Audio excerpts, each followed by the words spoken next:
to our Leaders Like Us campaign of interviews with our mentors as part of the overall vision for our development program. This is a great opportunity to share their corporate career stories, tips and hints with all our mentees and young people across the country. We'd like to help young people of all backgrounds feel inspired to succeed, gain insights and access to a diverse set of corporate leaders that they feel they can relate to. This interview is with the Finance Director for the Sales Operations, UK&I and EMEA regions at Experian, based at their main London office. Experian is a global pioneering data company with sales of $5 billion in 2019 and more than 17,000 people working across 44 countries. Their clients include both businesses as well as individual consumers, making Experian an interesting company to work for in a variety of roles. These roles include functions such as analytics, customer services, IT, marketing, product development, and all the traditional corporate functions you would expect, such as finance and HR. Rachel Aubrey, FD for the Sales Operations in the UK&I and EMEA regions, is one of our charity's mentors. And here she tells us about her career story. Her story is characterized by not being afraid to experiment with roles, working in different countries, and managing dual roles as a working mother and professional. Rachel, welcome to our Leaders Like Us campaign of interviews. Thank you so much for agreeing to be interviewed. I think your background, the fact that you are a female in technology, will really inspire our mentees and the young people that we work with. So welcome and thank you. Thank you. Rachel, tell me a little bit about yourself, but really going back to your aspirations as a young girl. Where did you think you might be at this stage in your life? So, if I'm completely honest, I don't think I knew 100%. I was always quite studious, I was always quite ambitious, and I wanted to be successful. I wouldn't have been able to pinpoint where I am now, because I don't think I would have known about the role that I do today or understood that existed in a corporate. But I was very keen to learn and to develop. And for me, actually, the one thing I was specific about was being part of technology. And I wanted to be part of technology because it was fast moving, it was cutting edge, it was changing, and that felt like one firm decision I could make at that kind of point in time. That's really interesting because women in technology is still an aspiration and both a challenge and an opportunity today. So I imagine at that time you were quite visionary to be so sure that you wanted to be a female in technology. Was that to do with your favorite subjects at school, or was it more of an intuition and vision? So I don't think it was about subjects at school. I was very much a language student, so I studied English and French. I did economics at A-level as well, but I was very much a language student. So I think actually the focus was more about the industry, the nature of the industry, and seeing that as a kind of fast-moving, fast-paced environment that I wanted to be part of. Innovative and creative as well, I think. Fantastic. And you've spent much of your career in technology. Been in Australia, so an international aspect.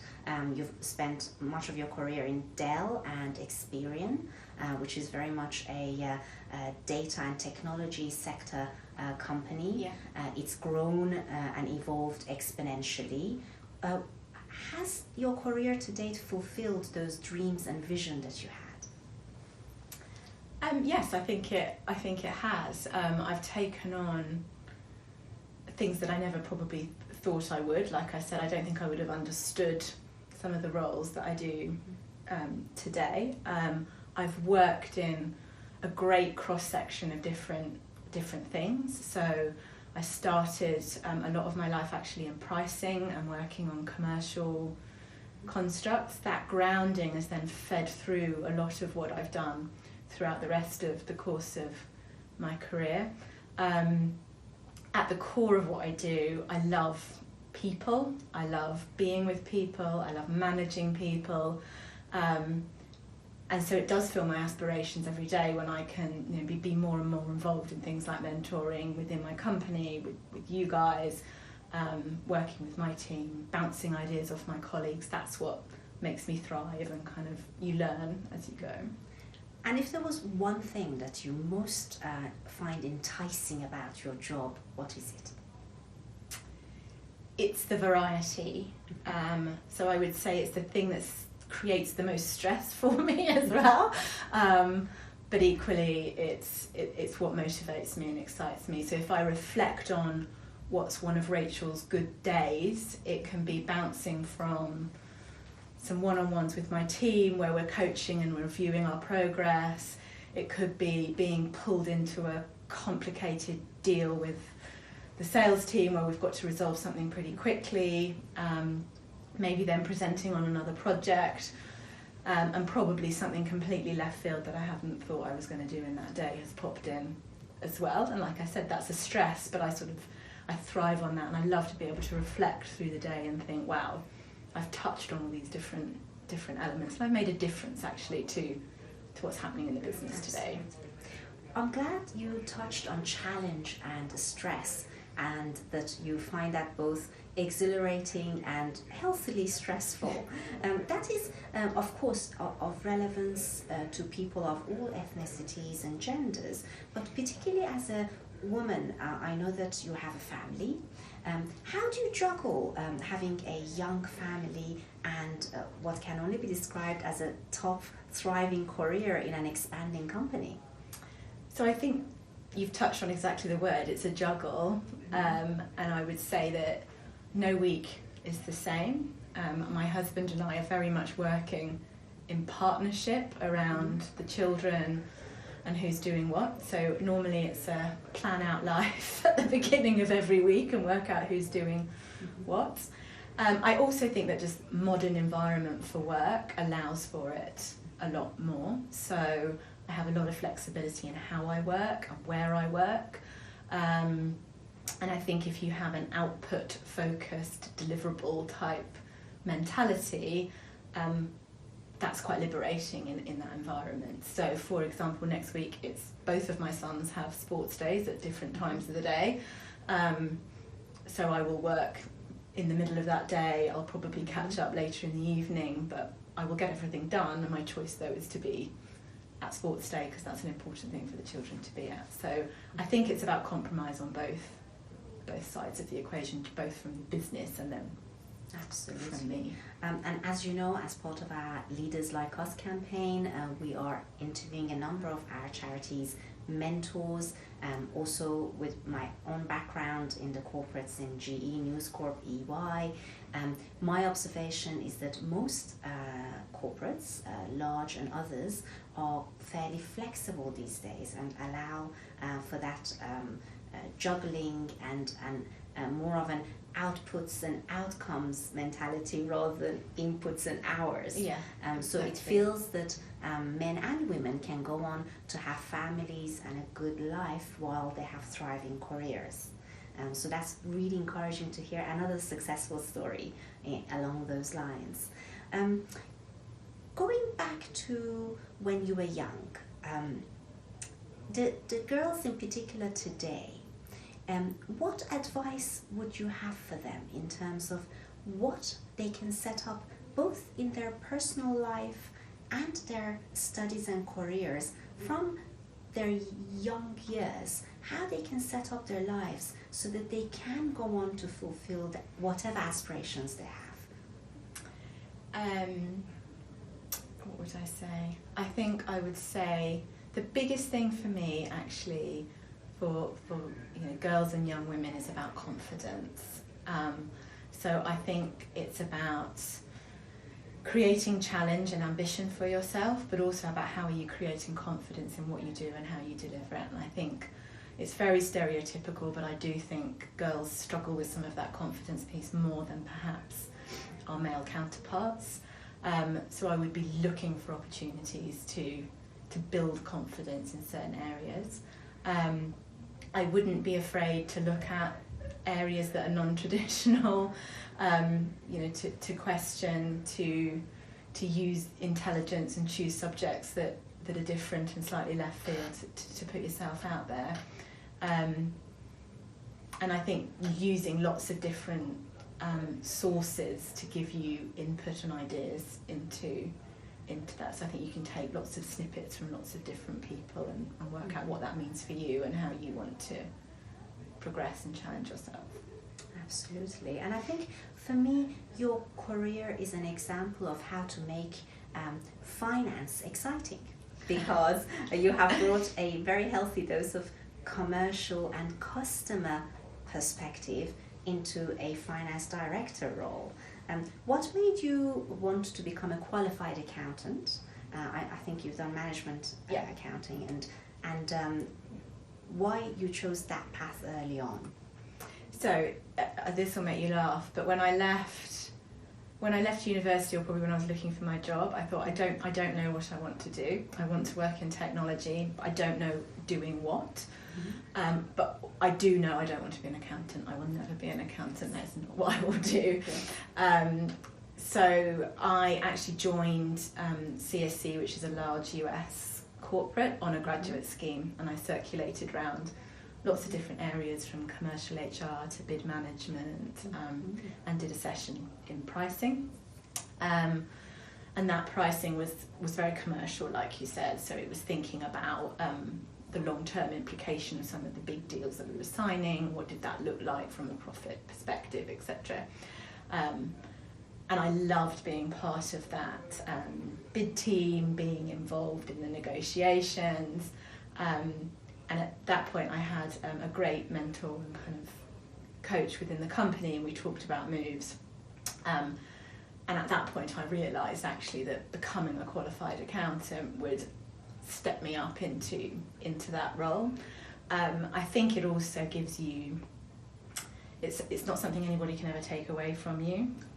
I think it gives you a grounding and a way of thinking actually, and a thought process that I think is really useful in many different roles.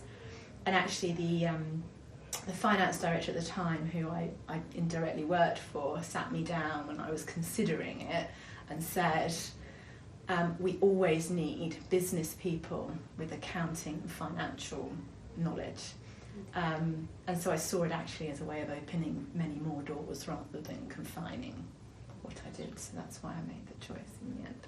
It's fantastic. And as we know, finance and accounting has got different components. Financial accounting, management accounting, auditing, controllership. What were some of the aspects and components that you did enjoy and you might have been surprised by that? Actually, back when I started, I was working in pricing. I was then very conscious that to be a credible accountant, I needed to really go through kind of month end and managing, posting journals and kind of back to the nuts and bolts. So I went back into being a business unit accountant for a couple of our business units, which I saw as a necessary evil, I think, to give myself some ticks in boxes. Actually, what was fascinating about that was I was working with a business unit that was struggling, and so I was forced into understanding and really getting under the covers of that business.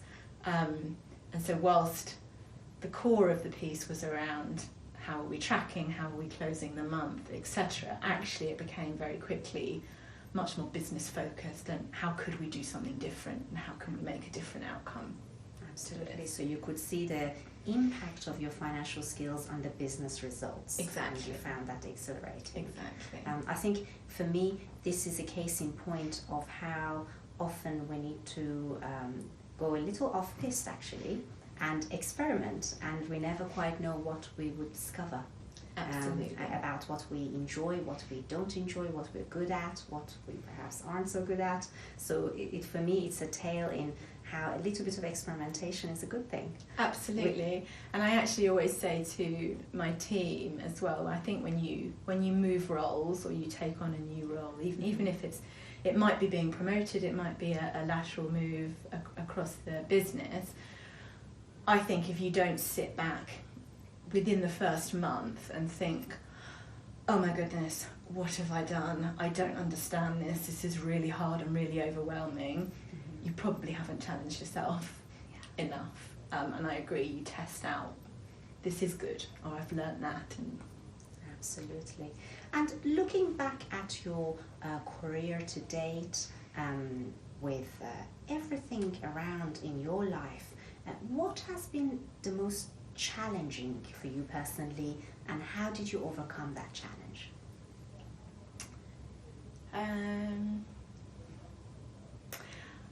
I think there's two elements. I think one would be the juggle that we talked about before, and making sure I'm being a good mother and a good wife, but I'm also being, the FD and carrying that role. I think as time's gone on, I've got much better at that and managing that.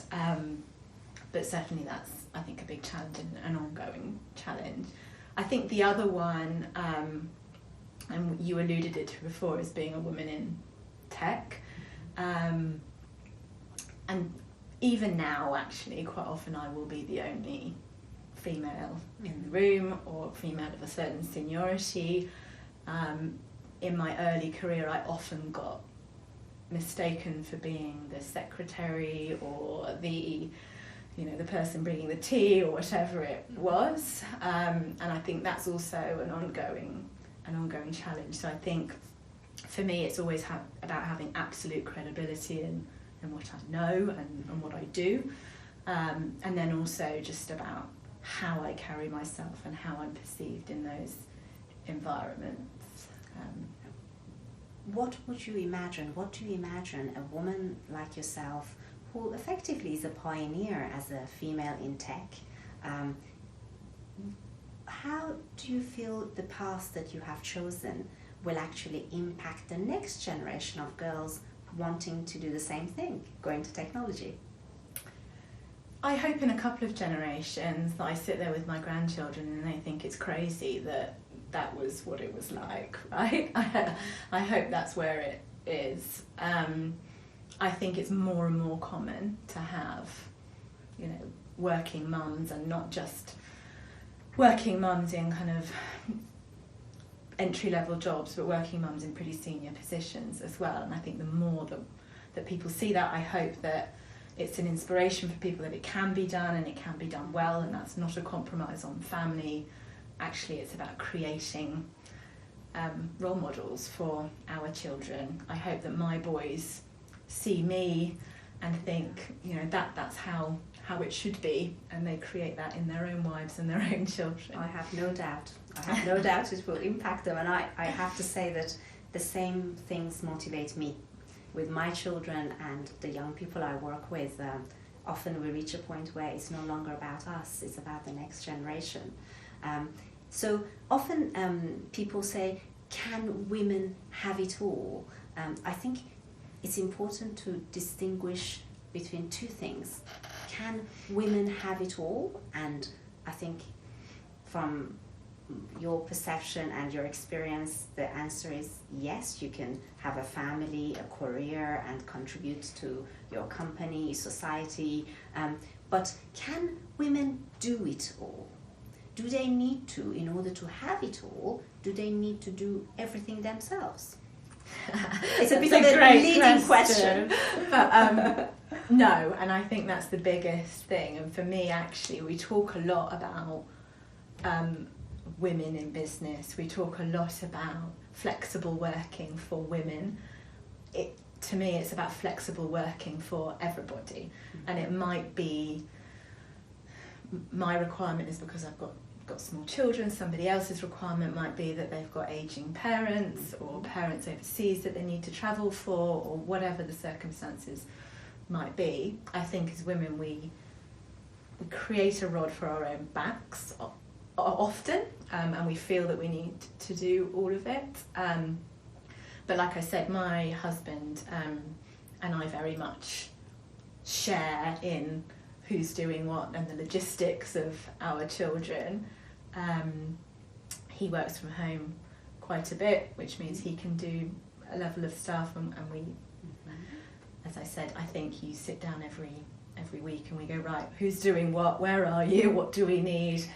And I also think it's about extended support. So, I'm lucky to have my parents down the road, and they're a great support to me, but also friends and community, etc. So I don't think it's all about doing it yourself. I also don't think, so as a mother, and I'm sure this would resonate, there's a lot of guilt, right, around am I around enough, am I doing the right things? And I think it's the classic of being, when you are there, of being there.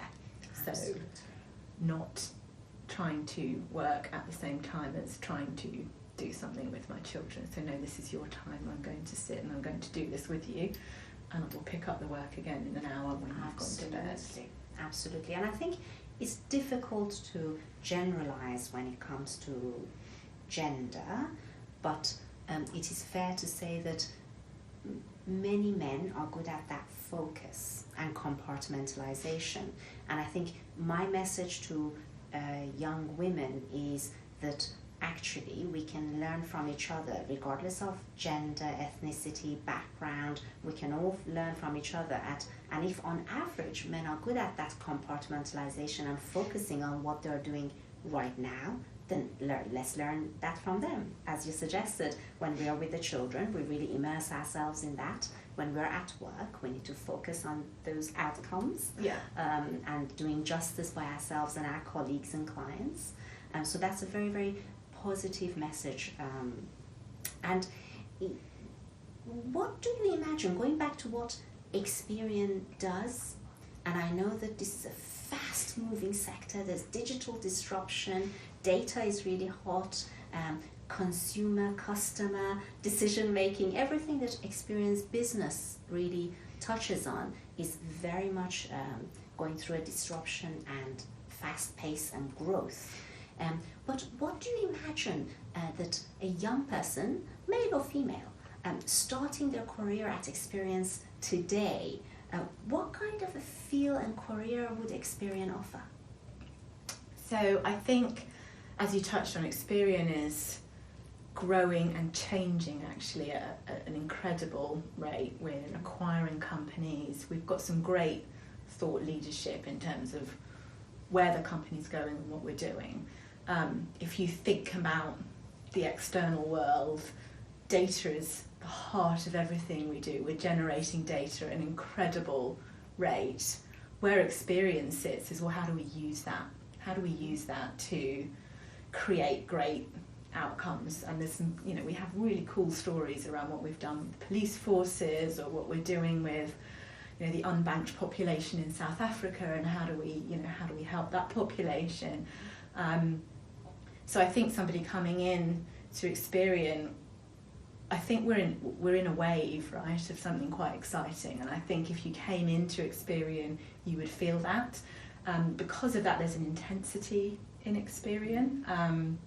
It's thriving, it's dynamic, it's moving. The people are great, so there's lots of support, lots of coaching, and everybody kind of working together to get to that outcome. So I think you would quickly get a sense of the dynamicism of the business when you started your career, and actually the scope of opportunity. Sounds fantastic. And some of the young people that we work with have an early sense of what you described, that I want to go into technology, and they would like a dynamic, fast-paced, fast-growth environment. But some of them that I work with really have a strong entrepreneurial sense. They sometimes want to delay taking on that first corporate role after they finish their education in order to become a tech entrepreneur. If a young person had that feeling and sense, what would your advice generally be in terms of what their next step could be to make that happen? So I think it's interesting. As I said, Experian has acquired quite a lot of companies, and some of them are what you describe high entrepreneurial tech type companies. For some of those companies, we integrate them quickly into Experian into the kind of corporate fold. Others we actually isolate for a period of time and keep them separate very deliberately, because we want to create that. Actually, within the corporate world, Experian has a huge focus on how do we drive innovation, how do we get recognised in Forbes' most innovative companies, and so we're looking at, well, what are the kind of creative hubs that we can put together? How do we create the environment where people can drive that kind of innovation? I'd also say from my own career, having worked in large corporates for a long time, I've also worked in smaller elements of those that often do feel more start-up-y by nature. So if I take my time at Dell EMC in Australia, we were a relatively small part of a much bigger organisation. And what was refreshing about that was people were prepared to test stuff out on us. So I've got a number of examples where I went and said, I think we should be doing this, let us have a go. And people were prepared to take that chance because of, we were big enough it would matter, but small enough that it didn't matter too much, if that makes sense. It does, and it sounds like you had the best of both worlds. A bit of flexibility and an entrepreneurial environment that you might have craved and was necessary for that experimentation, but also the backing, structure and financial clout of a large corporate. So such an environment is possible for young people to join a large corporate such as Experian and still feed their entrepreneurial urge. I think absolutely, and like you say, it also gives you that security and backbone, just not just financially, but I think also in scope to broaden out career-wise, and then the level of coaching and other things that you can get within the business. That's a fantastic message of exciting prospects at Experian in the technology sector, both for females, males, and people of all ethnicities. So I'm delighted to have had this chat with you, Rachel, and personally feel inspired by talking to another woman who is both commercial finance and a mother. So really, really enjoyable discussion. And are there any final messages or pieces of advice you might have for our young mentees and the young people we work with? The one thing I would say is, like I said, I didn't ever have a grand plan of what I wanted to do. I didn't know. In fact, where I've ended up is probably what I said I wasn't going to do. But what I have done at every point is made a choice about, what does this add? What am I learning? What's new? How does this supplement what I'm doing? And I'm progressing. And I think if you have that as your backbone in every choice you make, you're always diversifying, you're growing what you know, you're learning what you like, what you don't like, and that helps you progress. So always learning, always evolving, always making decisions and not being afraid of experimenting a bit. Exactly. Wonderful. On that exciting note, we will end our interview, and thank you once again. My It's pleasure. been a pleasure. Thank you. Thank you, Rachel.